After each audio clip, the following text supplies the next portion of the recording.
这个时候，现在就走。看来被出力，罗检察使，我们一起去。城南基地室的防御就成了问题。江组长。Halo guys, selamat bertemu kembali di Akur Channel. Saat ini Mimin akan membagikan kembali alur cerita Swallow Star episode 587 sampai 588 atau episode 613 sampai 614. Dan tak bosan-bosannya, Mimin ingin memohon maaf yang sebesar-besarnya untuk adegan dalam video dengan alur cerita akan sangat berbeda. Baiklah, tidak usah basa-basi berlama-lama, selanjutnya kita langsung saja ke ceritanya.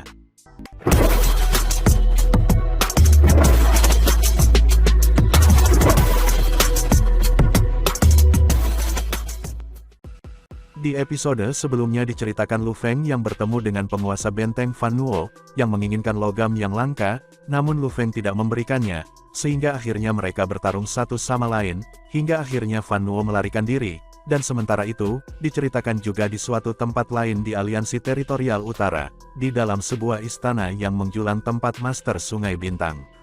Di dalam istana utama, bayangan yang tampak seperti lubang hitam duduk di atas tahta.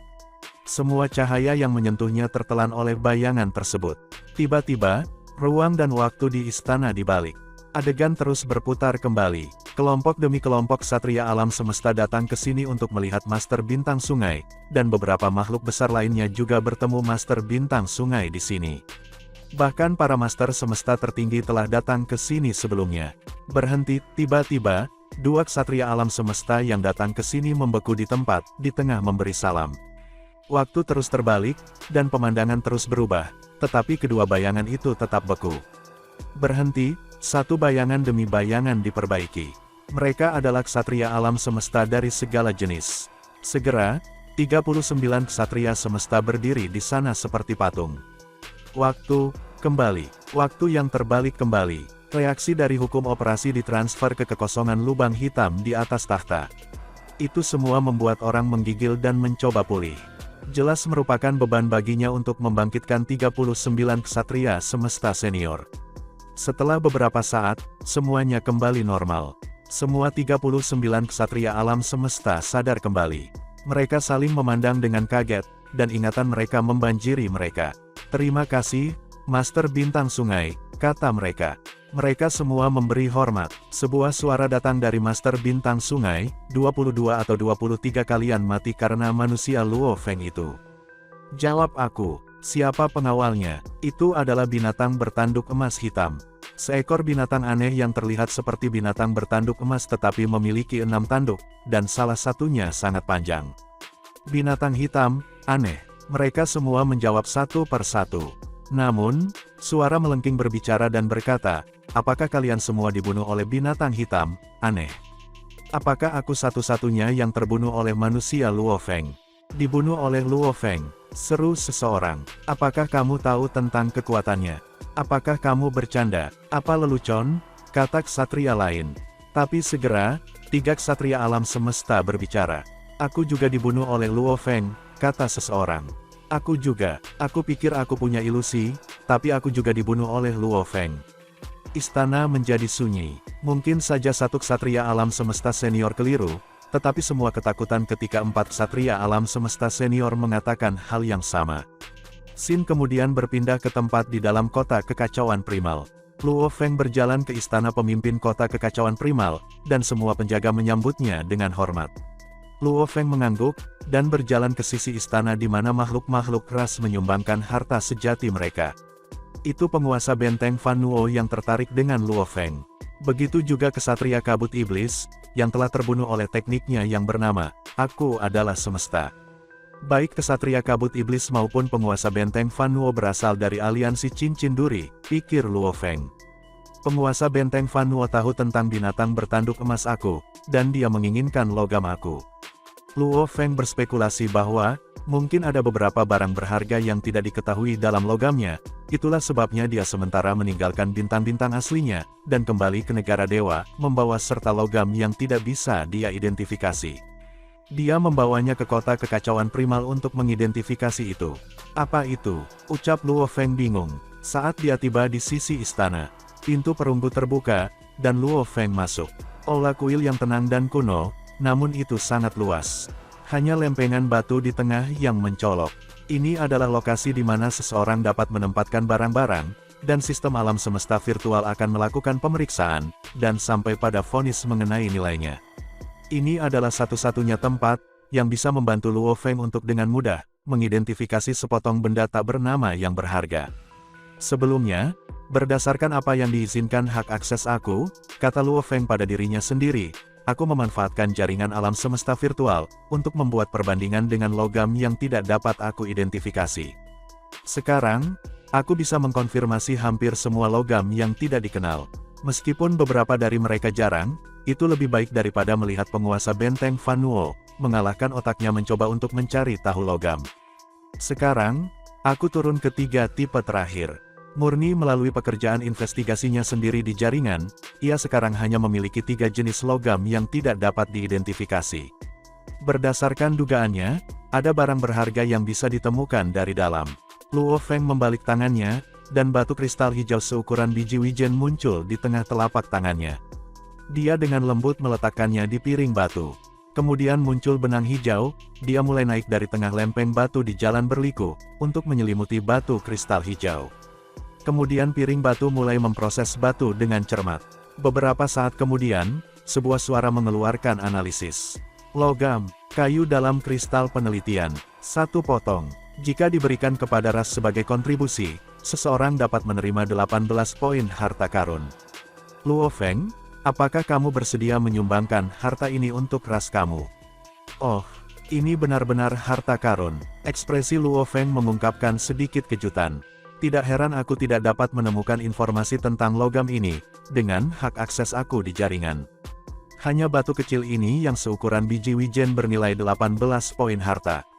Sepertinya alam semesta dan para ksatria yang aku bunuh, memang memiliki cukup banyak barang berharga yang tersembunyi di antara harta benda mereka. Namun, hanya 18 poin harta karun, itu bahkan tidak bernilai 1 pertarungan melawan penguasa benteng Fan Nuo. Luo Feng menggelengkan kepalanya dan menampik harta karun ini. Dengan 1 tangan terulur, batu kristal seukuran biji wijen terbang kembali untuk beristirahat di telapak tangannya, dan segera disimpan kembali di cincin dunianya. Kemudian, dengan flip lain, sepotong logam muncul di telapak tangannya. Logam hitam ini seukuran kepala manusia, dan permukaannya dibagi menjadi 360 segi. Fasetnya halus dan berkilau tak tertandingi, sejauh mereka sama reflektifnya dengan cermin. Ini adalah salah satu dari 3 logam besar yang gagal diidentifikasi Luo Feng. Kemudian logam hitam tersebut melayang dari telapak tangannya, dan berjalan ke piring batu. Benang hijau yang tak terhitung jumlahnya bangkit di jalan berliku lagi, untuk membungkus sepotong batu logam hitam ini. Hah? Luo Feng mengerutkan kening. Mengapa ini memakan waktu begitu lama? Belum pernah sampai sejauh ini sebelumnya, bahkan ketika dia membawa harta sejatinya untuk diperiksa. Akhirnya, suara lembut itu terdengar lagi. Kali ini, itu bergema di seluruh aula, menciptakan gema. Batu cermin disambiguasi. Item milik kuil disambiguasi. Jika berkontribusi dalam lomba, seseorang bisa mendapatkan 20 poin harta karun sejati. Luo Feng, apakah kamu bersedia menyumbangkan harta ini untuk ras kamu? Mata Luo Feng bersinar, 20 poin harta karun sejati. Itu bahkan lebih mahal daripada sungai 9 harimau. Ini dia, Luo Feng menatap batu cermin disambiguasi dengan takjub. Pada saat yang sama, dia memanggilnya kembali ke telapak tangannya dengan sangat cepat dan dengan mengulurkan tangannya. Dengan mata berbinar, dia menatap batu cermin disambiguasi. Tidak heran, kalau penguasa benteng Fan Nuo bersedia datang dengan cara apapun untuk mendapatkannya. Dia memulai perdagangan logam yang adil dengan sengaja. Pengganggu seperti itu, dia pasti mengambil keuntungan dari fakta bahwa, aku tidak mengetahui keajaiban batu cermin disambiguasi ini. Luo Feng merasakan adrenalin mengalir di nadinya. Meskipun sudah hampir 20.000 tahun sejak ia pertama kali memasuki bintang asli, selama periode ini, kesadaran Luo Feng kadang-kadang memasuki alam semesta virtual, jadi peristiwa besar pada bintang asli, bukanlah hal baru baginya. Tidak diragukan lagi, dia tahu semuanya. Selama hampir 20.000 tahun, pada 10.081 bintang asli, jika ada satu peristiwa yang paling mengejutkan jiwa, itu tidak lain adalah keributan di kuil disambiguasi. Kejadian ini telah mendorong ras alam semesta menjadi hiruk-pikuk. Dalam 600 tahun pertama, setelah jalan menuju bintang-bintang asli muncul, berbagai hukum alam semesta menimpa nomor bintang asli 02892. Tiba-tiba, berbagai hukum dan asal muncul di bintang asli ini, pada waktu yang bersamaan. Ada unsur-unsur seperti emas, kayu, air, api, tanah, angin, guntur dan kilat, cahaya, waktu, dan ruang. Kekuatan gabungan itu luar biasa. Pada satu titik waktu, rasanya seakan seluruh planet telah jatuh ke belenggu, dan setiap ksatria dan penguasa semesta mengalami kesulitan bergerak. Pada saat yang sama, sebuah kuil mulai muncul secara bertahap dari bawah tanah. Seluruh proses berlangsung hampir 100 tahun penuh, dan selama waktu ini, berbagai kekuatan utama alam semesta mengirimkan makhluk super mereka ke kuil ini. Pada satu titik, kuil ini dikelilingi oleh banyak penguasa alam semesta, dan hanya penguasa alam semesta, dengan kemampuan penguasa semesta tingkat atas, yang berani menjelajahinya. Setelah periode 100 tahun kemudian, kuil disambiguasi sepenuhnya muncul. Sebelum itu didirikan tablet batu hitam. Tablet batu itu memiliki ukiran kuno yang mudah diuraikan. Makhluk besar manapun akan mengerti, saat mereka memandang ukiran tersebut. Kontennya sangat sederhana, yang bunyinya seperti ini: kelahiran kuil disambiguasi. Sebuah tablet batu muncul, saat tablet batu hancur, pada 10.081 bintang asli, selama waktu dan tempat tertentu, satu atau lebih batu cermin disambiguasi akan muncul secara acak. Ada total 36 batu cermin disambiguasi, dan semuanya menyerupai batu biasa. Selama kelahirannya, dinamika mereka sebanding dengan harta sejati senior. Ketika semua 36 batu cermin disambiguasi telah sepenuhnya muncul, kuil disambiguasi akan terbuka. Mereka yang memiliki batu cermin disambiguasi dapat masuk. Semua makhluk besar tanpa batu akan dianggap sebagai orang yang melanggar, dan akan dimusnahkan tanpa kecuali. 1 tahun kemudian, tablet batu hancur. Saat itulah berbagai rumor mulai beredar, ada pepatah seperti batu cermin disambiguasi telah dilahirkan pada bintang asli tertentu. Desas-desus memunculkan banyak perselisihan. Namun, tidak ada yang tahu waktu dan tempat yang tepat di mana batu-batu itu berada. Ini membutuhkan sentuhan keberuntungan. Bahkan jika makhluk besar memiliki kekuatan yang kuat, itu masih akan menjadi hal yang menantang untuk mendapatkan batu cermin disambiguasi. Berita tentang tablet batu itu disebarkan lebih awal, tentu saja, Luo Feng tahu itu. Jadi, ini adalah batu cermin disambiguasi. Aku begitu lupa akan harta yang aku miliki. Luo Feng memandangi sepotong batu kristal hitam. Selama kelahiran batu cermin disambiguasi, ada aura yang sangat luar biasa, sehingga itu seperti kelahiran harta sejati senior. Itulah mengapa akan lebih baik untuk menemukan batu cermin disambiguasi ini selama kelahirannya. Kemudian, karakteristik unik dari batu ini dapat diamati dan diperoleh. Kelahiran batu memiliki kekuatan yang sebanding dengan harta sejati senior. Setiap makhluk agung dapat menebak bahwa ini bukan batu biasa. Namun, sama seperti bagaimana Luo Feng membunuh makhluk kuat lain, maka hanya mengumpulkan semua barang berharga yang pernah mereka miliki. Bahkan jika seseorang memiliki batu cermin disambiguasi ini, mereka mungkin tidak dapat mengidentifikasi mereka dengan benar. Menimpa berbagai hukum dan asal-usul alam semesta, kata Luo Feng.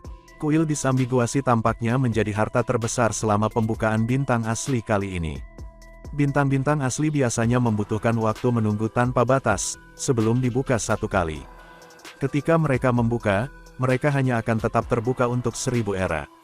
Selama periode 1000 era ini, harta karun sejati tipe tingkat atas, harta sejati tipe jiwa tingkat atas, harta karun sejati tipe istana terbang tingkat atas, dan harta karun sejati tipe senjata puncak muncul cukup sering. Satu-satunya kekhawatiran adalah, bahwa semua ini akan datang dengan ketidaksempurnaan, dan akan tersebar di semua tempat. Selama 1000 era di mana bintang-bintang asli tetap terbuka, pasti ada satu harta sejati yang paling menakutkan dari semuanya, harta yang akan mendominasi semua harta sejati lainnya.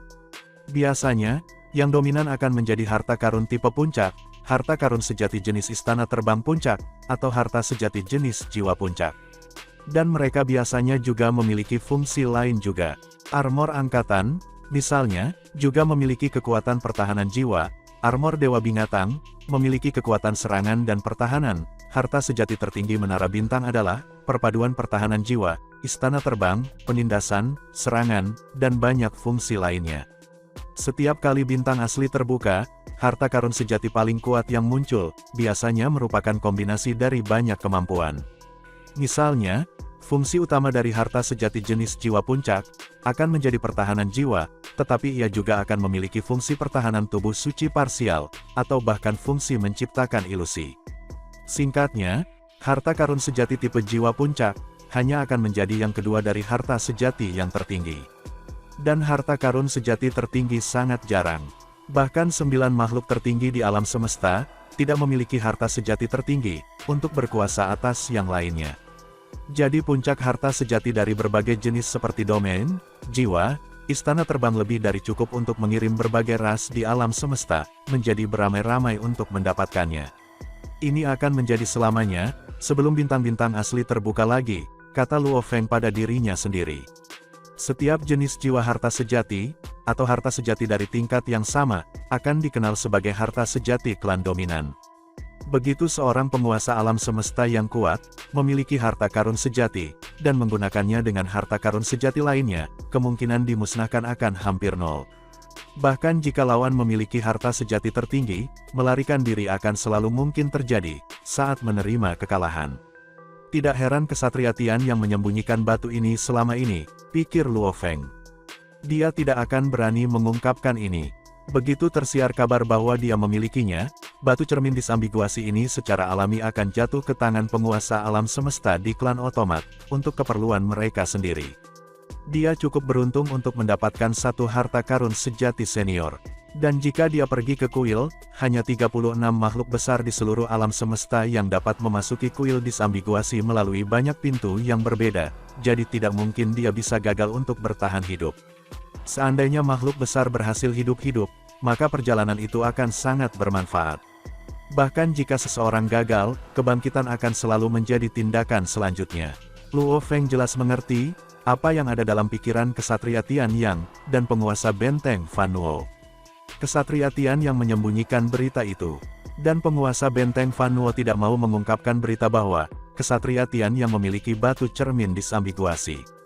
Jika kabar menyebar, Ksatria Tian yang harus memberikan penghormatan dan menyerahkan batu itu kepada rasnya.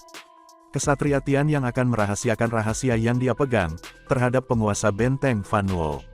Penguasa benteng Fan Nuo memiliki status tinggi dan memiliki 3 tubuh besar, dengan masing-masing tubuh sebanding dengan penguasa alam semesta tingkat atas. Statusnya hampir bisa menandingi master alam semesta, jadi bahkan jika berita menyebar, dan aliansi cincin duri mengetahuinya, bahwa dia memiliki batu cermin disambiguasi, tidak ada yang bisa dengan paksa mengambilnya darinya. Jika dia disudutkan, bentuk kehidupan khusus seperti penguasa benteng Fan Nuo, selalu bisa memilih untuk meninggalkan aliansi cincin duri, dan bergabung dengan aliansi lainnya. Keduanya punya rencana sendiri. Ksatria Tian yang tidak takut pada penguasa benteng Fan Nuo memburunya. Dia yakin dia akan tetap hidup. Penguasa benteng Fan Nuo juga yakin bahwa ia akan bisa mendapatkan batu cermin disambiguasi, dan karenanya, situasinya mempertahankan statusnya. Tapi tidak ada yang mengharapkan intervensi Luo Feng. Ksatria Tian yang terampil dalam melarikan diri, dengan harta karun sejati tipe domainnya, dikombinasikan dengan baju besi harta karun sejati seniornya, dengan cahaya sayap, bahkan Luo Feng tidak mampu mengejar dan akhirnya harus bergantung pada teknik, "Aku adalah semesta," untuk mencapai pembunuhan pada akhirnya, yang adalah bagaimana batu cermin disambiguasi ini, jatuh ke tangan Luo Feng. Dengan batu cermin disambiguasi ini, aku juga memenuhi syarat untuk memasuki kuil disambiguasi, kata Luo Feng, emosinya semakin tinggi. Kesempatan seperti ini, hanya muncul satu kali dalam perjalanan dari banyak era, yang tak terhitung jumlahnya. Dalam 1000 tahun, aku akan bisa menjadi penguasa semesta. Begitu aku mencapai tingkat penguasa semesta, tubuh suci aku akan tumbuh lebih besar dan lebih kuat. Kekuatan aku akan meningkat, aku akan dilengkapi dengan lebih banyak sumber daya, untuk mengejar barang berharga lainnya. Luo Feng mengangguk ketika dia selesai menganalisis situasinya. Kemudian dia menguji logam ketiga. Itu adalah potongan logam kecil bernilai 31 poin harta karun. Meskipun Luo Feng cukup terkejut mengetahui nilai itu, dia menepisnya sambil tertawa. Setelah itu, Luo Feng berjalan keluar dari kota kekacauan primal dan meninggalkan alam semesta. Kemudian dia kembali lagi ke alam semesta yang asli. Xin kemudian berpindah ke tempat, di dalam wilayah aliansi Cincin Duri. Agar sebuah planet kehidupan memperoleh kemakmuran yang tak tertandingi, teknologi umum tidak boleh diremehkan, bahkan jika planet itu tidak bergantung pada teknologi itu. Mayoritas planet kehidupan di alam semesta, terutama yang memiliki bentuk kehidupan yang secara melekat akan lemah, lebih mengandalkan penggunaan teknologi untuk menciptakan lingkungan hidup yang nyaman dan ideal. Menara pencakar langit yang menjulang tinggi, mobil yang melaju kencang, tempat parkir udara, semua ini akan menjadi pemandangan umum. Di bagian atas gedung pencakar langit, penguasa benteng Fan Nuo telah berubah menjadi tubuh suci yang tingginya sekitar 9 kaki. Duduk di kursinya, dia mengabaikan kota. Karena ia adalah bentuk kehidupan yang istimewa, ia lebih menyukai cara bentuk kehidupan yang biasa, dan lebih menikmati hidup. Luo Feng, binatang bertanduk emas, gumamnya.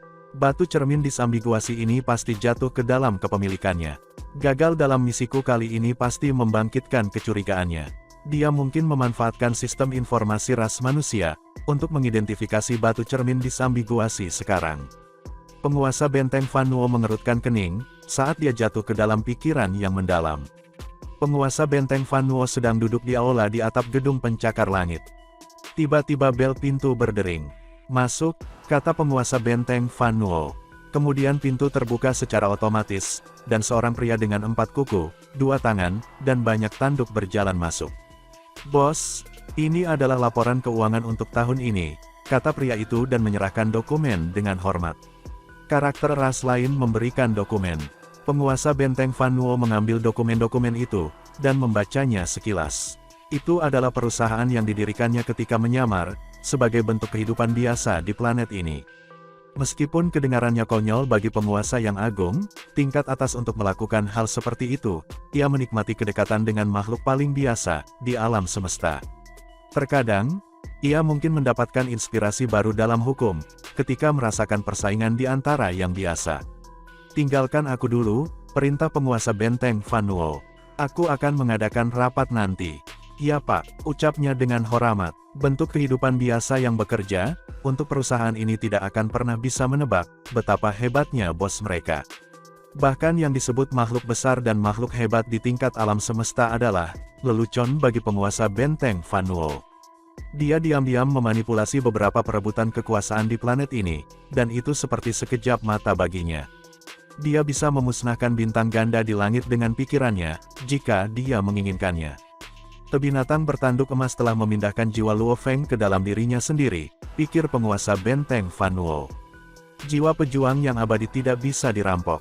Apakah itu berarti jiwa Luo Feng dipindahkan ketika dia adalah penguasa sektor? Luo Feng mendapatkan ketenaran seperti itu di Pulau Kuncup Merah, tetapi apakah mungkin, jiwanya sudah dipindahkan ke binatang bertanduk emas? Tidak heran Luo Feng bisa dihidupkan kembali setelah dia meninggal. Dia pasti tubuh baru dari binatang bertanduk emas. Transfer jiwa berarti memasukkan jiwa asli ke dalam tubuh baru. Binatang bertanduk emas memiliki tubuh aslinya, dan 3 tubuh lainnya, dan pikiran tubuh harus pergi, dan meninggalkan tubuh asli untuk menempati tubuh baru. Namun, pemindahan jiwa hanya bisa dilakukan pada makhluk di bawah tingkat kematian. Penguasa benteng Fan Nuo berdiri dengan tiba-tiba. Ada yang salah. Luo Feng mampu membunuh seorang kaisar puncak, ketika dia hanya seorang penguasa sektor, pikir penguasa benteng Fan Nuo, dan dia membunuh kesatria kulit cermin, sebagai pejuang abadi. Tubuhnya sekuat bentuk kehidupan unik itu. Apapun, badan tingkat penguasa sektor tidak mampu menahan jiwa ksatria alam semesta, bahkan jika tubuhnya memiliki tingkat gen kehidupan ribuan kali. Apakah binatang bertanduk emas hanya abadi, ketika dia melakukan transfer jiwa pada Luo Feng? Itu benar, gumamnya. Ini satu-satunya penjelasan. Itulah caranya dia berhasil. Dan itulah sebabnya, aku tidak bisa mengenalinya bahkan dengan ketenaran seperti itu. Tapi bagaimana dia melakukan teknik yang begitu kuat? Bahkan teknik warisan bentuk kehidupan yang unik pun tidak sekuat itu. Mustahil bagi Luo Feng untuk mendapatkan jiwa binatang bertanduk emas. Hanya beberapa saat sejak Luo Feng mulai berlatih, dan dia tidak bisa menciptakan teknik yang hebat. Itu juga tidak mungkin bagi binatang bertanduk emas, untuk mendapatkan jiwa Luo Feng.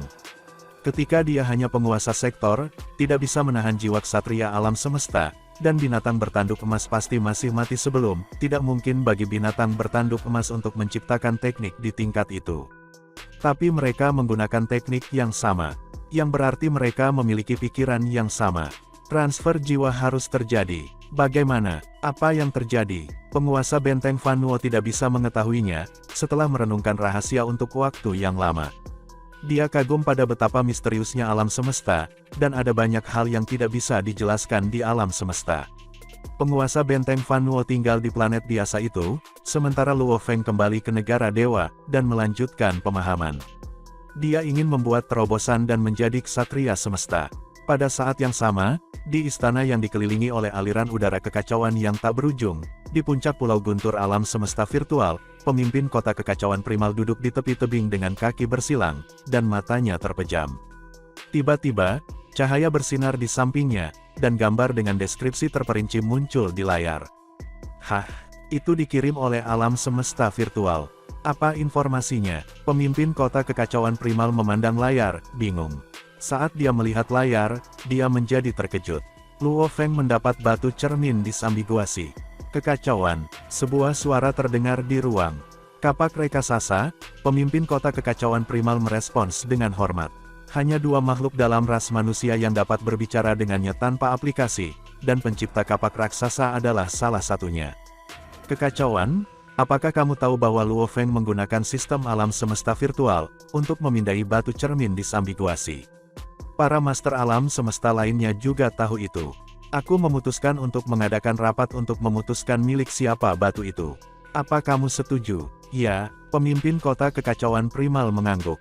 Pemimpin kota kekacauan primal tahu bahwa batu disambiguasi, ada hubungannya dengan harta sejati yang paling penting, sejak bintang-bintang asli dibuka.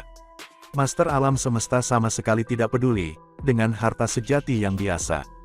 Namun, untuk harta karun sejati puncak yang mampu dilahirkan di kuil disambiguasi, semua kekuatan di alam semesta mendambakannya. Sudah besar hati pencipta kapak besar, untuk mengadakan pertemuan alih-alih memintanya dari Luo Feng secara langsung. Bagaimanapun, sistem alam semesta virtual adalah milik umat manusia, dan makhluk paling senior dalam ras manusia adalah pencipta kapak raksasa, pemimpin kota kekacauan primal, Master Emas Batal, Master Gunung Tersebar, Master Long Yan, dan mereka yang sederajat. Setelah Luo Feng menilai batu cermin disambiguasi, alam semesta virtual mentransfer pesan kepada para senior. Dalam dimensi di alam semesta virtual, di mana ada cahaya bintang yang redup dalam gelap, sebuah istana yang suci melayang di langit. Ada bangku batu panjang di depan istana yang suci, dengan kursi-kursi batu di kedua sisi. Di salah satu ujung bangku terletak hanya satu kursi batu, dan seorang pria liar duduk di dalamnya. Tiba-tiba, lebih banyak makhluk muncul di kursi di kedua sisi bangku. Mereka adalah penguasa semesta umat manusia. Semua orang tiba dalam waktu singkat. Semua orang ada di sini, kata pria liar itu, memandang ke samping, tetapi semua tuan semesta memandangnya dengan hormat. Pencipta kapak besar adalah penguasa tertinggi semesta. Luo Feng mendapatkan batu cermin disambiguasi, ia melanjutkan, dan itu terkait dengan benda berharga, yang mungkin bisa menjadi harta karun sejati yang paling tinggi. Ini penting bagi ras kita, tetapi diperoleh oleh Luo Feng melalui kekuatannya sendiri, yang berarti kita tidak bisa memintanya secara langsung. Bagaimana kita bisa mendapatkannya? Pencipta kapak besar memberikan prasyarat pertama, bahwa mereka tidak bisa memintanya secara langsung. Batu cermin disambiguasi, kata suara dingin. Ini terkait dengan kuil disambiguasi. Luo Feng tidak seberapa dibandingkan dengan itu. Cukup minta dia untuk memberi kami batu, dan kami akan membayarnya kembali. Apakah itu cukup untuk memberinya harta sejati senior? Kita bisa memberinya lebih banyak jika menurutnya itu tidak cukup. Ya, kata beberapa tuan semesta, mengangguk. Aku setuju, meskipun dia mendapatkannya sendiri, akan sia-sia membiarkannya menyimpannya. Setelah kuil disambiguasi dibuka, batu itu akan menjadi tidak berguna. Namun, batu itu mungkin memberi kita manusia harta karun sejati. Aku setuju, aku juga. Para master semesta menyuarakan pendapat mereka satu demi satu. Meskipun apa yang kamu katakan masuk akal, kata suara lembut, aku ingin kalian semua ingat bahwa, Luo Feng adalah bakat abadi dan tak tertandingi dari ras kita. Dan mudah membayangkan dia bangga. Batu cermin disambiguasi itu penting, tetapi juga penting untuk tidak merusak hubungan kita dengan Luo Feng. Kita harus berhati-hati, dan kita harus belajar dari apa yang terjadi dengan Kaisar Api. Potensi Luo Feng tidak kalah dengan potensi Kaisar Api, dan kemungkinan dia bisa menjadi master semesta di masa depan. Itu berbeda, Luo Feng benar-benar berbeda dari Kaisar Api. Kaisar Api sangat egois, dan dia bahkan tidak tahu apa artinya melindungi rasnya sendiri. Aku sama sekali tidak menyesal kehilangan dia. Sebaliknya, aku merasa senang tentang itu. Itu akan menjadi penghinaan bagi aku, jika aku harus bertarung bersamanya. Kaisar Api berbeda dari Luo Feng. Suara lembut itu melanjutkan, demi nilainya, kita semua tahu kebanggaan dari para talenta super itu. Semakin berbakat mereka, semakin tinggi kebanggaan yang mereka miliki. Dan mereka akan marah jika kita tidak bisa mengatasinya dengan tepat. Secara teknis, batu itu milik Luo Feng, dan ia bahkan berhak menyia-nyiakannya. Ini akan menjadi yang terbaik jika kapak besar membawa batu itu ke kuil, dan kemungkinan baginya untuk mendapatkan harta sejati, dengan kekuatan kapak raksasa. Iya benar, aku setuju dengan apa yang dikatakan Master Kingdong. Kita harus hati-hati, akan sia-sia meninggalkannya dengan Luo Feng, tapi kita harus menemukan cara yang bagus untuk membujuknya. Akan sedikit sulit untuk membujuk Luo Feng. Hanya pemimpin kota kekacauan primal yang tetap diam. Semua tuan semesta sepakat bahwa, akan lebih baik untuk menenangkan Luo Feng. Mereka semua sangat menghargai Luo Feng, meskipun mereka adalah tuan semesta yang memerintah umat manusia. Bagaimana menurutmu, kekacauan? Desak salah satu dari mereka. Pemimpin kota kekacauan primal tersenyum. Aku tidak akan setuju dengan kalian. Kita harus mengambil batu cermin disambiguasi kembali, tetapi kita tidak dapat merusak hubungan kita dengan Luo Feng. Kami tidak bisa membiarkan Luo Feng melanjutkan jejak Kaisar Api. Semua tuan semesta mengangguk. Bukan hal yang aneh bagi makhluk besar untuk bergabung dengan kekuatan lain. Untuk satu hal, secara umum, keluarga makhluk besar semuanya mati. Bagi yang lain, makhluk yang lebih kuat, akan menjadi semakin percaya diri, dan mereka bisa keras kepala dalam beberapa masalah. Begitu mereka marah, mereka akan melepaskan diri, dari kekuatan yang mereka miliki. Aku akan menyerahkan ini padamu, Chaos, kata pria liar itu sambil tersenyum. Kamu gurunya, dan dia akan mendengarkanmu. Haha, Chaos, tolong urus ini. Tuan-tuan semesta tertawa terbahak-bahak. Pemimpin kota kekacauan primal hanya bisa mengangguk. Silakan coba segalanya untuk membujuk Luo Feng, kata pria liar itu. Batu cermin disambiguasi, terkait dengan harta super sejati di kuil disambiguasi. Pemimpin kota kekacauan primal mengangguk. Aku akan berusaha yang terbaik. Sementara itu, di langit samudera jauh yang luas, cahaya suci bisa dilihat, dipancarkan oleh tempat perlindungan emas. Luo Feng duduk bersila di depan tempat suci, tetapi matanya menatap negara dewa yang tak terbatas, dengan gambar ukiran rahasia yang mengalir di benaknya. Ingatan ini terus-menerus di benaknya, dan kadang-kadang, ia akan mengingat 3 teknik teleportasi, pencekikan, dan penyegelan ruang yang misterius namun luar biasa, dipenuhi dalam studi gambar ukiran rahasia, telah menyebabkan penciptaan teknik Luo Feng keisi seperangkat undang-undang ruang angkasa, yang mengapa setiap kali dia memikirkan patung-patung itu, dengan ukiran rahasia, dia akan sedikit penuh dengan emosi. Sedikit saja, perasaan itu semakin dekat dan semakin dekat. Rasanya aku bisa mendapatkan pemahaman penuh, untuk mencapai terobosan kapan saja. Aku hanya perlu sedikit lagi. Alis Luo Feng sedikit berkerut saat dia berhenti di tengah sesi kultivasinya. Dia telah terhubung ke alam semesta virtual dengan kesadarannya, dan telah menerima pesan yang sangat penting. Dalam pengaturan suratnya, pesan dari teman-teman biasa ditetapkan sebagai jangan ganggu.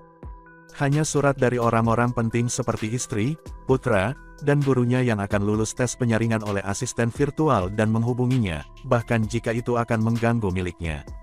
Dia akan menerima dan membacanya. Guru pemimpin kota kekacauan primal ingin bertemu denganku, kata Luo Feng. Dia ingin melihatku. Mungkinkah? Tiba-tiba sebuah pikiran muncul di benak Luo Feng, dan dia tidak bisa tidak mulai khawatir. Di alam semesta virtual, aliran udara kacau yang tak berujung menerpa Pulau Guntur. Di koridor yang berliku di belakang istana, Luo Feng berjalan bersama pemimpin kota kekacauan primal. Setelah beberapa saat, Luo Feng memecah keheningan. "Guru, kamu memanggil aku di sini, namun kamu tidak mengatakan apa-apa. Ini membuat aku sangat resah. Aku tidak mengatakan apa-apa karena aku berpikir tentang bagaimana aku harus meyakinkanmu. Luo Feng, kamu harus bisa menebak apa yang aku kendalikan." Pemimpin kota kekacauan primal menatap Luo Feng. Luo Feng mengangguk ketika mendengar ini. "Aku berada di kota kekacauan primal, dan ketika sistem alam semesta virtual mengidentifikasi batu cermin disambiguasi, aku tahu bahwa kamu pasti akan memanggilku mengenai hal ini. Sebelumnya, aku masih berharap bahwa sistem alam semesta virtual akan menjaga rahasia bagi aku, dan tidak membiarkan berita ini dipublikasikan." Sebelum identifikasi, tidak pernah terlintas dalam pikiran Luo Feng bahwa penguasa benteng Fan Nuo mendambakan batu cermin disambiguasi. Jika dia menebak tingkat pentingnya item ini, maka hasilnya tidak akan menimbulkan kegemparan seperti itu. Setelah proses identifikasi selesai, ketika Luo Feng tahu itu adalah batu cermin disambiguasi, semuanya sudah terlambat. "Sistem alam semesta virtual biasanya menjaga kerahasiaan," kata pemimpin kota kekacauan primal. Setelah menerapkan penilaian yang menyeluruh dan logis pada hasilnya, itu pasti telah mencapai konfirmasi akhir, bahwa masalah ini akan mempengaruhi seluruh ras. Oleh karena itu, ia memilih untuk meneruskan informasi kepada setiap orang di antara kita pemilik alam semesta. Mendengar itu semua, akhirnya Luo Feng mengangguk. "Sekarang situasinya sangat sederhana," kata pemimpin kota kekacauan primal. Dia berjalan ke meja makan di luar koridor dan dengan santai memanggil pelayannya.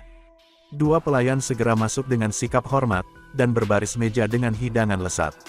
"Luo Feng, duduklah, kita akan bicara sambil duduk." Luo Feng mengikuti dan duduk. Saat dia melihat ada makanan dan minuman yang diletakkan, dia tahu bahwa pemimpin kota kekacauan primal, gurunya, menanggapi masalah ini dengan sangat serius. Paling tidak, dia telah membuat pengaturan yang indah hanya untuk pertemuan mereka. Di masa lalu, setiap kali guru dan siswa berbicara, selalu mengobrol dengan tebing di depan istana, atau di dalam aula istana. Kali ini, itu di belakang koridor, dan bahkan dipanggil untuk duduk mengobrol. Ini belum pernah terjadi sebelumnya. Situasinya sederhana, karena ketika kamu berada di kota kekacauan primal untuk mengidentifikasi yang berharga, sistem alam semesta virtual mengirimkan informasi kepada pencipta kapak besar, dan semua penguasa alam semesta lainnya dari umat manusia. Melihat Luo Feng, pemimpin kota kekacauan primal menambahkan, yang berarti bahwa setiap makhluk agung umat manusia yang merupakan atasan akan tahu bagaimana seharusnya kita menangani masalah ini. "Mari kita membuat keputusan." Pipi Luo Feng berkedut. "Keputusan?" Dia melirik gurunya. Pemimpin kota kekacauan primal melihat reaksinya dan berkata, "Aku yakin kamu bisa menebak hasilnya." "Hasil apa?" Luo Feng tidak bisa membantu tetapi berseru. "Ras manusia kita benar-benar membutuhkan batu cermin disambiguasi ini," pemimpin kota kekacauan primal dengan serius memberitahunya. Batu cermin disambiguasi melibatkan harta yang super sejati. Kuil disambiguasi adalah salah satu brankas harta karun terbesar, yang telah muncul selama pembukaan seluruh bintang asli. Sangat penting bagi ras kita. Umat manusia mungkin yang paling kuat, tetapi kita tidak memiliki satu harta karun sejati tertinggi, untuk berkuasa atas yang lain. Dengan satu lagi jenis domain harta karun sejati dari tingkat puncak, itu akan sangat menguntungkan ras kita. Tidak ada harta karun sejati tertinggi untuk memerintah dominasi atas yang lain. Ucap Luo Feng tertegun sejenak. Umat manusia tidak memiliki harta sejati yang tertinggi. Kami manusia benar-benar tidak memiliki harta karun sejati tertinggi. Luo Feng tidak bisa menahan diri untuk bertanya. Pemimpin kota kekacauan primal ragu-ragu untuk sementara waktu, lalu menggelengkan kepalanya dan menjawab, "Tidak. Dulu ada, tapi tidak ada sekarang." Biasanya, Luo Feng semakin curiga. Tampaknya ada lebih dari sekadar bertemu mata.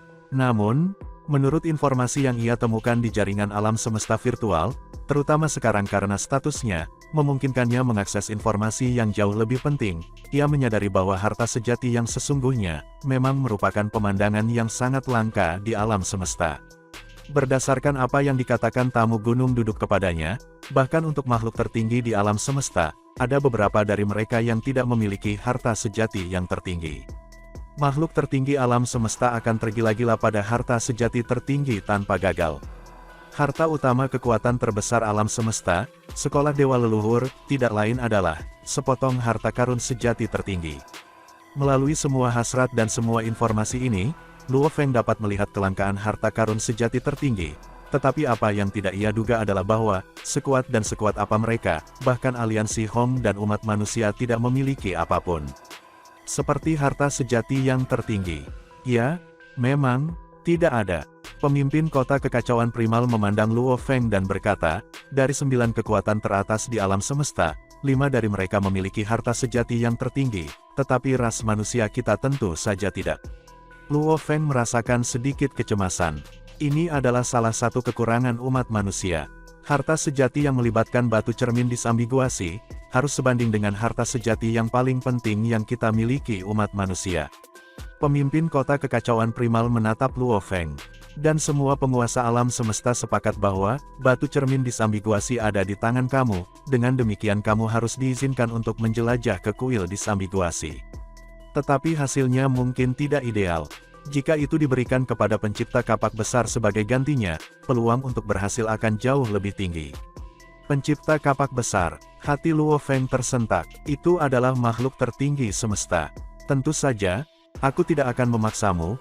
Pemimpin kota kekacauan primal mengangkat gelas anggurnya, melihat anggur melalui kaca transparan dan melanjutkan. Keputusan ada di tanganmu. Kemudian dia menatap Luo Feng lurus di matanya dan berkata, aku harap kamu akan membantu ras kita sekali ini. Luo Feng terkejut, membantu, dia tidak bodoh, setelah mencapai tingkat kultivasi hari ini. Selain itu, ia telah menjalani kehidupan seorang gelandangan yang berkeliaran di alam semesta selama 50.000 tahun, yang telah memperluas wawasannya, dan memungkinkannya untuk melihat semua tipu daya dan ketidakjujuran yang umum terjadi di alam semesta. Ada banyak hal yang bisa dipikirkannya sendiri. Dia bisa menebak mengapa pemimpin kota kekacauan primal memanggilnya di sini. Taktik negosiasi yang dikerahkan pemimpin kota kekacauan primal, sangat bermartabat dan terbuka. Tidak ada metode lain selain menghasilkan analisis terperinci tentang seluruh situasi, dan menyajikan semua fakta kepada Luo Feng secara langsung. Kemudian dalam kapasitasnya sebagai master semesta yang terhormat, serta posisinya sebagai guru untuk Luo Feng, dia akan meminta Luo Feng untuk membantu ras mereka sekali ini. Ini menempatkan Luo Feng di tempat. Dia tidak siap secara mental untuk ini. Dia merasa sulit untuk menolaknya saat itu juga. Guru, Luo Feng memulai. Pemimpin kota kekacauan primal masih menatap Luo Feng. Kali ini, Luo Feng melanjutkan, ada 36 batu cermin disambiguasi yang tersebar di seluruh 10.081 permulaan asli, namun ras manusia kita tidak memiliki satu pun sama sekali. Bukan satu. Pemimpin kota kekacauan primal mengangkat kepalanya untuk menurunkan anggurnya. Berdasarkan pertanyaan Luo Feng, dia sudah bisa mendeteksi keengganannya.